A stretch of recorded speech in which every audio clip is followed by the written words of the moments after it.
Arizona, mid-July. The kind of heat that does not just warm the skin, it cooks the lungs. It turns the air into a shimmering, distorted lens. At the bottom of Scorpion Tail Gorge, 12 tourists were trapped. A wildfire had been violently redirected by a southern wind shear. It created what wildland firefighters call a fire tunnel, a localized phenomenon where the flames consume all available oxygen, superheating the canyon walls to 1,600 degrees Fahrenheit. 5 miles away, on a plateau of dead scrub brush, the Emergency Command Center sat in a perimeter of flashing red and blue lights. The lights did nothing. They just blinked against a wall of black smoke. Jason Carter stood in the center of the command tent. 38 years old, regional manager for Metricon Safety Solutions, a private contractor hired to oversee emergency logistics. Jason wore a navy blue polo shirt. His boots were clean, factory clean. He held a $1,200 iPad. His soft, manicured thumb swiped across a thermal imaging map. Swipe, zoom, swipe again. He did not look at the smoke on the horizon. He looked at the pixels. Static hissed through the command console. The voice of the lead helicopter pilot cut through the noise. "Command, this is Viper 1. Ground temperature is exceeding structural limits. We have a vortex forming at 500 feet. If we drop any lower, the rotors lose lift. We are pulling out. Repeat. We are RTB." Silence. It settled over the tent. Heavy. Suffocating. 6 ground crew members stared at Jason. Jason did not blink. He pressed the transmit button. "Copy that, Viper 1. Return to base. Maintain safety parameters." He let go of the button. He turned his iPad off. The screen went black. "Log it," Jason said. His voice was flat. "Corporate." The tone of a man reading a quarterly earnings report. Protocol 402 is now in effect. The canyon is officially designated as non-survivable. No ground assets are to be deployed. The local fire lieutenant stepped forward.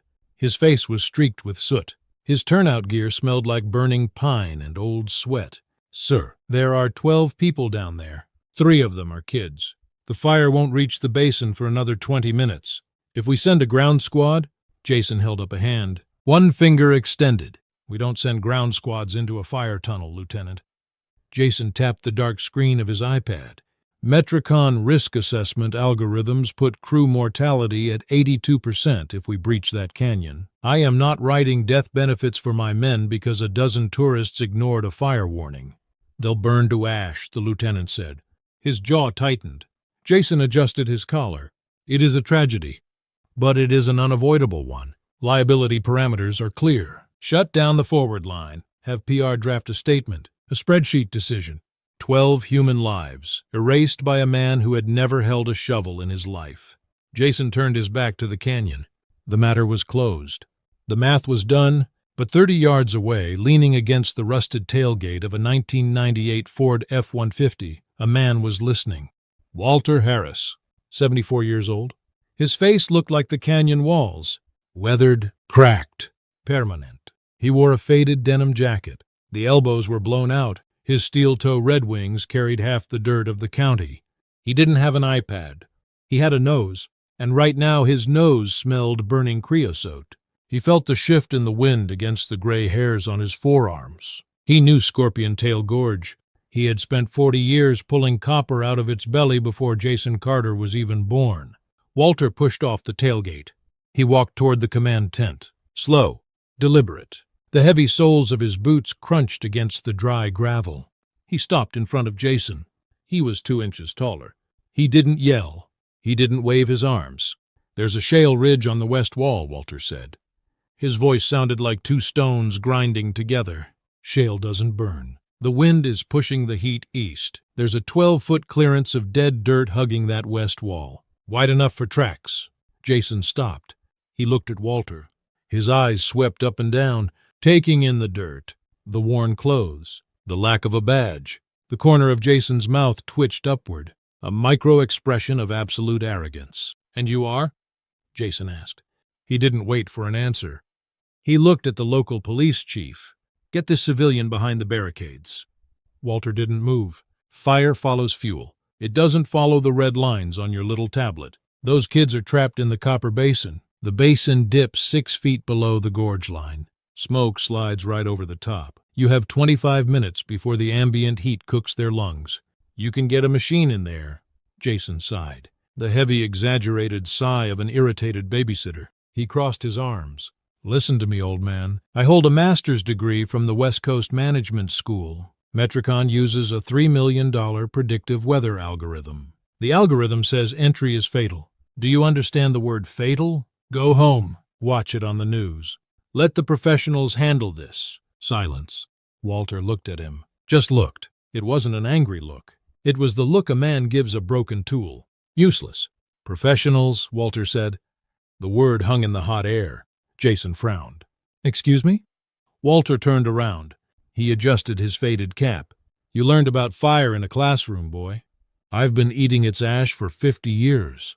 He didn't wait for a response. He walked back to his Ford. The engine turned over with a rough, uneven growl. He drove away, leaving Jason standing in his perfectly clean polo shirt. Walter's barn sat on a patch of dead grass at the edge of town. The corrugated metal doors groaned as he pulled them open. Dust drifted in the shafts of pale sunlight. There it sat.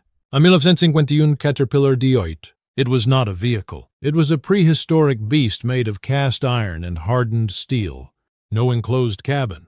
No air conditioning. No microchips. The yellow paint had rusted into a dull, bruised orange.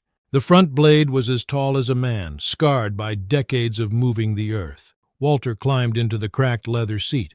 He didn't turn a key. This machine didn't care about keys. He grabbed the fuel pump lever. He primed it. Once, twice, 3 times. He leaned his weight into it. He pressed the starter. The massive 6-cylinder diesel engine coughed. A thick plume of black smoke shot out of the exhaust stack. The engine hesitated. Then, a violent mechanical roar. The ground inside the barn vibrated. It was a raw, unrefined sound, the sound of pure, unstoppable torque. Walter pulled his safety goggles down over his eyes.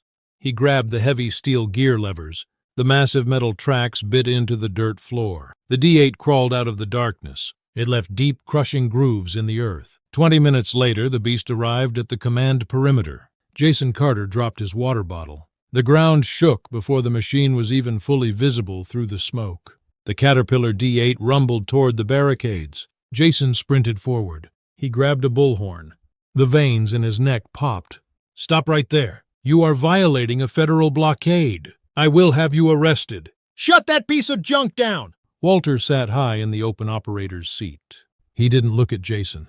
He didn't slow down. He reached down and pulled the hydraulic lever. The massive steel blade dropped. 2 inches from the asphalt, the machine hit the plastic police barricades. It didn't bounce. It didn't slow down. It crushed them into white and orange splinters. The 30-ton tractor rolled right through the command line. Dust and diesel exhaust washed over Jason, leaving him coughing on his knees. Walter shifted gears. The nose of the D8 pointed straight into Scorpion Tail Gorge, straight into the mouth of hell. There comes a time in every man's life when he faces a fire tunnel. It might be a collapsing business, a broken marriage, or the quiet, crushing weight of a world that tells you to sit down and follow the protocol. The experts will tell you it is over. The algorithms will say you have failed. But men like Walter Harris know a different truth. They know that rules are written by cowards to protect their own liabilities. Real power doesn't come from a spreadsheet. It comes from the quiet, unbreakable resolve inside your own chest. If you respect the kind of strength that doesn't need to shout to be heard, take a second to hit the subscribe button. Turn on the notifications. We don't tell stories for the masses here. We tell stories to remind you of the steel you already have. Now, let's ride into the fire. The gorge swallowed him whole. The temperature hit Walter like a physical blow, a wall of invisible radiating pressure. The hair on his arms instantly curled and singed. The old yellow paint on the D8's hood blistered, bubbling up like burnt skin before flaking off into the wind. It wasn't just hot. It was deafening. The fire roared with the sound of 100 freight trains locking their brakes. Giant pine trees exploded like mortar shells, their sap instantly vaporized by the heat. Back at the command center, Jason Carter stared at the thermal radar. A tiny, slow-moving white dot was crawling into the red zone. "Sir," the technician said, his voice shaking, "ambient temperature around that signature is over 1,000 degrees. The human body begins to shut down at 200. He's dead." He has to be dead. Jason wiped soot from his previously immaculate polo shirt. He sneered. I told him, it's suicide. A reckless, arrogant old fool. When his family sues, Metricon is completely shielded. We have it on tape. He breached the perimeter. Jason Carter was calculating legal liability. Walter Harris was calculating earth and fire. Walter didn't drive down the center of the canyon. He steered the 30-ton beast hard to the right, grinding the tracks against the western rock wall. Just like he said. Shale. It didn't burn. The tracks chewed into the stone, screaming a metallic wail against the roar of the flames. Thick black smoke blinded him. He couldn't see 10 feet ahead. He didn't need to. He felt the vibration of the rock through the steel levers. Then the heat spiked. The fire tunnel collapsed inward, rushing toward the tractor. Walter made his move. He shoved the hydraulic lever forward. The massive steel blade slammed down, burying its edge deep into the rocky soil. The tractor surged forward. The blade pushed tons of earth, violently ripping up burning roots and glowing rocks, throwing them aside. But the dirt wasn't the point. The blade itself was the point. The massive wall of cold, hardened steel acted as a physical shield. It severed the low-level thermal vortex. It caught the brunt of the heat and violently deflected the fire up and over the open cabin. Walter was driving underneath the belly of the beast. The leather seat smoked. His denim jacket clung to his back, soaked in sweat. The air he breathed tasted like copper and ash. The 1951 diesel engine screamed. Every piston was pushed beyond its limit, but it didn't stutter. There were no sensors to overheat, no computers to fail. Just iron, oil, and a man who refused to die. Keep pushing, old girl, Walter whispered through cracked lips. He patted the burning steel dashboard with a gloved hand. Inside the copper basin, 12 people huddled in the darkest corner. 3 children lay motionless, their breathing shallow from oxygen starvation. The tour guide buried his face in his hands. He knew they were abandoned. The helicopters had flown away. The world had moved on. Then, the earth vibrated. A low, rhythmic thud. Thump, thump, thump. It wasn't the chaotic crackle of fire. It was mechanical. It was deliberate. The orange glow of the firestorm at the basin's entrance was suddenly blocked. A massive silhouette ripped through the smoke. The Caterpillar D8 violently shoved a pile of burning timber out of the way, clearing a small patch of ground. The machine stopped. It idled with a violent, rumbling shake. Black smoke poured from the stack. High up on the operator's seat, Walter Harris appeared. His face was pitch black from soot. The brim of his cap was burned away. He looked like a golem forged in the fires of the earth. The survivors stared. They couldn't move.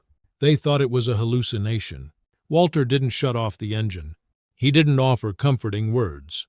He didn't tell them it was going to be okay. He grabbed a heavy steel wrench and smashed it against the side of the tractor. Clang, clang. He pointed to the heavy steel drawbar at the rear of the machine. He roared over the sound of the fire. Get on! Women and kids in the middle. Men on the outside. Grab the bar and hold on or burn. They didn't hesitate. They scrambled out of the basin. They clung to the back of the massive machine. Embers rained down on them. Walter waited until the last man gripped the steel bar. He pulled the gear lever.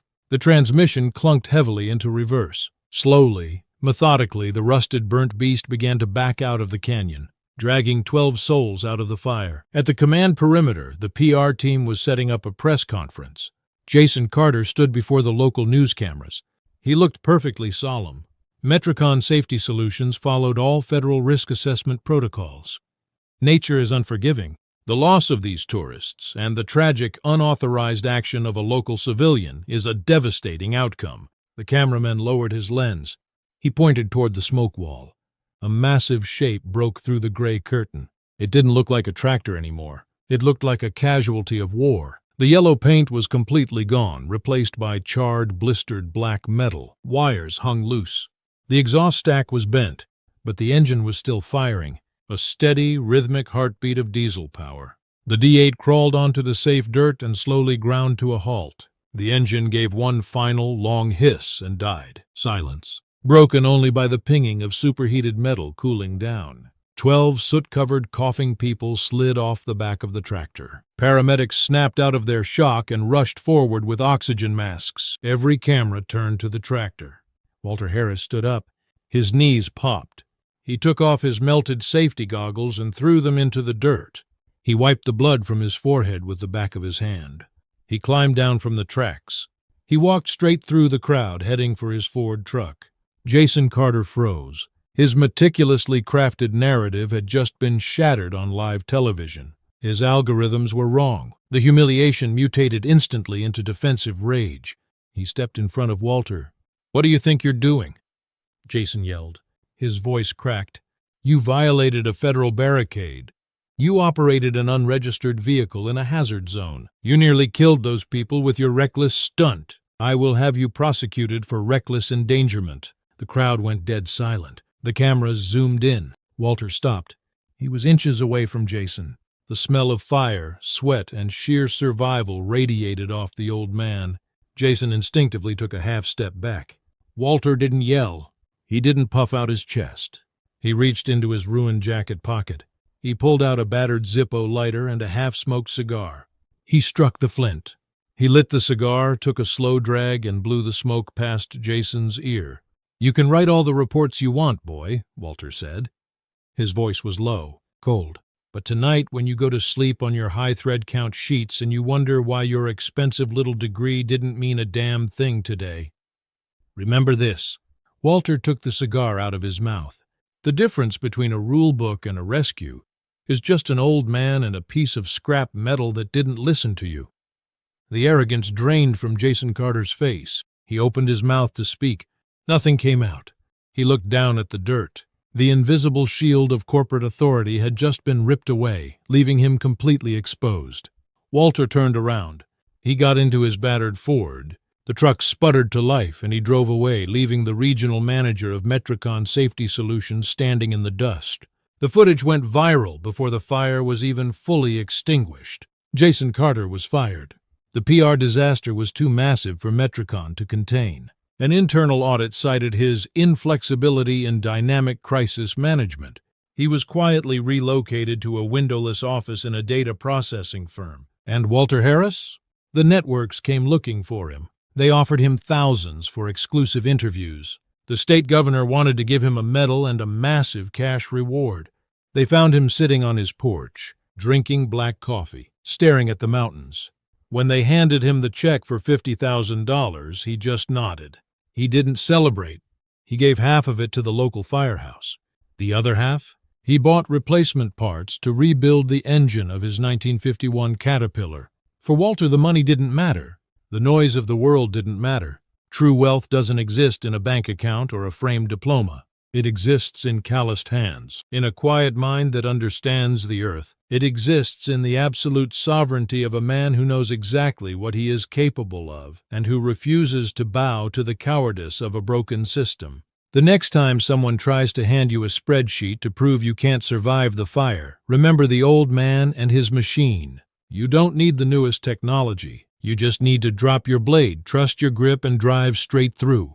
Keep your tracks moving forward. The world is crowded with men in clean shirts, men who hide behind protocols, men who point at screens and tell you what is impossible. But you aren't one of them, or you wouldn't have listened this far. If Walter's story stirred something familiar inside you, hit the like button. It's a quiet nod. It tells the algorithm that grit, loyalty, and calloused hands still mean something in this world. Drop a comment below. Have you ever had to deal with a Jason Carter in your own life? A time you had to ignore the experts, drop your own blade, and just get the job done? Tell me about it. I read them all. And if you want a place that values iron over algorithms, hit that subscribe button. Turn on the bell. We are building a community of quiet strength here, one story at a time. Until next time, keep your tracks moving forward.